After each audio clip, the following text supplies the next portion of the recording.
Olá pessoal, tudo bem? Olha só o tamanho de um pivô. Esse aqui é um pivô pequeno de irrigação. Dê uma olhada. Então aqui é o pino central dele, que ele vai fazer aqui todo o giro sobre o campo, programado por computador para fazer e colocar exatamente a quantidade de água programada que as plantas necessitam. Tá? Nós vamos falar daqui a pouco um pouco sobre o que é um pivô de irrigação. Ok? Até já!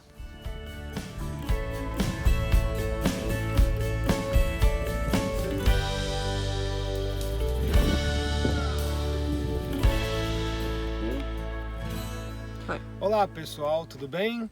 Retomando aqui os vídeos do canal, aproveitando que eu estou no médio norte aqui do Mato Grosso, nós estamos aqui na propriedade do senhor Lucas Costa Beber e ele vai nos mostrar aqui como funciona um pivô de irrigação.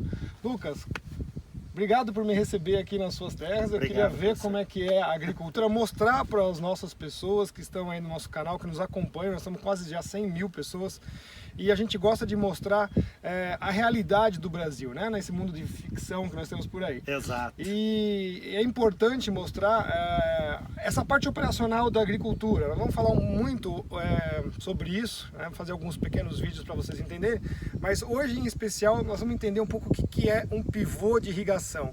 Quanto que ele precisa de energia elétrica para funcionar, quanto que ele consome de água, quanto que ele melhora a eficiência da agricultura e quanto que na verdade ele economiza também água para, né, não é uma coisa assim que é feita sem cálculo, sem nenhum conhecimento, tá?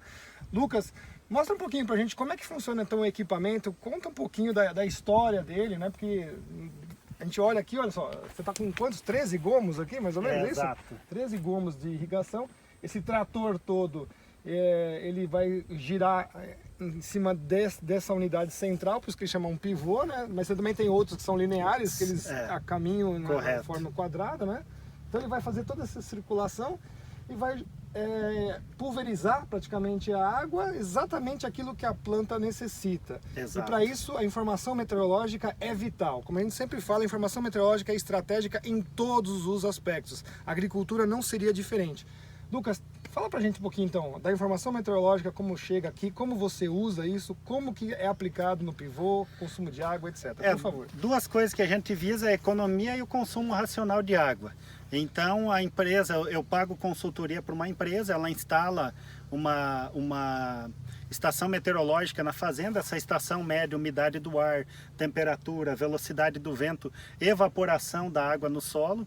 E através disso eles tomam informações como qual que é a variedade, qual que é a planta que eu vou plantar. No caso eu uso mais para irrigar o feijão. Aqui são feitas 3 safras por ano, soja, milho e feijão, o feijão que você acaba usando a irrigação. Então eles pedem a variedade, quantos dias ela leva de ciclo, quantas plantas eu vou utilizar por hectare, e a partir daí eles têm uma conta que eles sabem em cada estágio fenológico da planta, no estágio vegetativo, no estágio reprodutivo, quanto que ela vai consumir de água.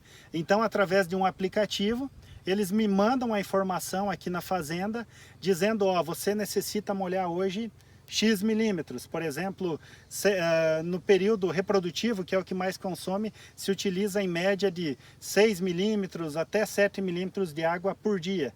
Então eles vão me mandar justamente escalonado isso e dito. No momento que eu recebo a informação, eles têm todo o cálculo também do meu pivô. Aqui eu tenho uma tabela que ela me informa quantos milímetros ele vai molhar, me informando, por exemplo, se chegou uma recomendação de 13,6 milímetros, que mais ou menos dá para 2 dias essa irrigação no período reprodutivo. Eu coloco aqui, seleciono os 25% que está aqui, vou colocar aqui e vou colocar o pivô para irrigar. O que vai acontecer? Ele vai molhar a planta sem ter excessos de água e também sem faltar para a planta. Então, vamos dizer, é o mais sustentável possível esse aproveitamento de água que a gente faz. Eu queria perguntar sobre o consumo de energia elétrica, porque exatamente quando a gente tem, dentro de uma indústria, você tem um período que a indústria pode operar, porque passou de determinada hora, a conta triplica, às vezes até decuplica. Como é que é para vocês? Funciona também isso? Quer dizer, passou um determinado momento, a tua conta de luz ficaria muito mais alta se estivesse operando o pivô? Exatamente. No período da madrugada, isso a partir das 9, na verdade das 9h30 da noite até as 6 horas da manhã, como tem uma sobra de energia no país, que nesse período não é utilizada, as pessoas vão dormir, então a energia tem uma redução de valor, ela custa em torno de 20%. E é esse período que a gente procura mais usar irrigação. É claro que no período reprodutivo eu tenho que extrapolar isso. Já no horário de pico, que a gente fala nas grandes cidades, que a gente chama aqui no interior de horário de ponta, que seria das 17h30 da tarde até as 8h30 da noite, eu tenho um acréscimo de 900%, ou seja, nesse momento eu não posso utilizar energia. E assim, só para motivo de informação, esses pivôs estão instalados desde 2014. Em 2014, para irrigar 150 hectares, o mês de maior utilização, que é quando está no enchimento de grãos, que é quando a planta mais precisa de água, eu gastei 14 mil reais de energia. E nesse ano, agora nesse último ano aqui em 2019, eu cheguei a pagar 35 mil reais de energia. Então, ou seja, ela mais do que dobrou de 2014 para cá o uso. E naquela época a gente comercializava o feijão aí, variou de 80 reais no início da colheita, depois foi para quem guardou o feijão, conseguiu vender a 160. E hoje novamente a gente está nesses patamares. Eu estou tentando vender a 150 hoje, entendeu? Então a gente teve um aumento de custo na lavoura, porém o produto não corresponde essa mesma aumento. Você que acompanha o nosso canal, você já percebeu que em vários dos nossos debates a gente fala quanto a energia elétrica ela é estratégica para um país. Então vejam só, nós já falamos isso sobre a área industrial e sobre a área comercial. Mas no primeiro setor, naquele ainda mais básico que é o da agricultura, também isso é de extrema importância. Então está aqui um exemplo que o Lucas mostrou, né? A bandeira de energia elétrica, ela também interfere muito drasticamente na produção rural. E você imagina quanto você tem que fazer de equivalente de hectare produzido para pagar a conta de energia elétrica que faz parte do seu sistema produtivo. Exato. Então a gente está sempre chamando a atenção para isso. O Brasil tem que lucrar em energia elétrica em demanda e não em escassez. Isso é uma geoestratégia que nós temos que resolver em curtíssimo prazo. Lucas, tem mais alguma informação que você quer passar para a gente aqui, para nossos ouvintes aqui do nosso canal? Para motivo de informação, as pessoas às vezes até acusam o produtor que utiliza a água, os recursos naturais, mas só para entenderem, eu como produtor, eu só posso usar até 30% da capacidade desse rio. Isso é calculado no período que tem menor vazão na seca. E se outros produtores quiserem utilizar, podem utilizar até 70%. 30% fica, então não tem perigo de agredir peixe, de secar o rio, nada. E isso é usado por um curto período de tempo. Uma outra informação que tem, por se fazer 3 safras, por que ele se torna um plantio mais sustentável ainda? Porque eu mantenho cobertura vegetal o ano inteiro no solo. Alguns especialistas, cientistas falam que o sequestro de carbono, que na verdade tem a teoria do aquecimento global, que é a hipótese, que mesmo que ela fosse verdadeira, esse tipo de produção estaria retirando mais carbono que o próprio cerrado. E outro detalhe, um plantio acaba ajudando o outro. Por quê? Quando eu cultivo a soja, poucas pessoas sabem, a soja é uma das plantas que mais consome nitrogênio. Só que com a utilização de uma bactéria no solo, essa bactéria permite que todo o oxigênio seja tirado da atmosfera sem eu usar o fertilizante químico. E o nitrogênio. E mais um detalhe, em média, essa soja vai deixar 60 quilos de nitrogênio para o milho. Ela fixa no solo, que seria o equivalente a mais ou menos 110 quilos de ureia por hectare. Ou seja, eu vou reduzir o uso de adubo químico no milho, vou ter uma melhor produção no milho, eu tenho uma espécie de rotação de cultura, porque eu estou plantando duas culturas de família diferente. Esse milho vai servir de palhada, o milho aprofunda bem suas raízes, então ele recicla potássio e outros nutrientes. Depois, quando eu plantar o feijão novamente vai aproveitar essa palhada que está protegendo o solo, vai aproveitar o fertilizante que tem. E aí o feijão, sim, você utiliza um pouco de nitrogênio químico, só que esse nitrogênio vai ajudar o próximo plantio de soja também, ele vai vegetar mais. Ele vegetando mais, ele retira mais carbono, que poucas pessoas sabem, mas o carbono também ele é um adubo. Então, quanto mais carbono eu consigo sequestrar e jogar para o solo, mais eu vou produzir. Então, quando falam que o produtor faz queimada, isso é um grande equívoco, é um grande erro, porque o produtor estaria fazendo mal para ele e para o bolso dele também. Então, o produtor quer conservar seu solo, quer fazer palhada e quer produzir bem. E as três culturas se ajudando, eu consigo pôr o feijão no prato do brasileiro, que hoje ele junto com o arroz é o alimento mais consumido.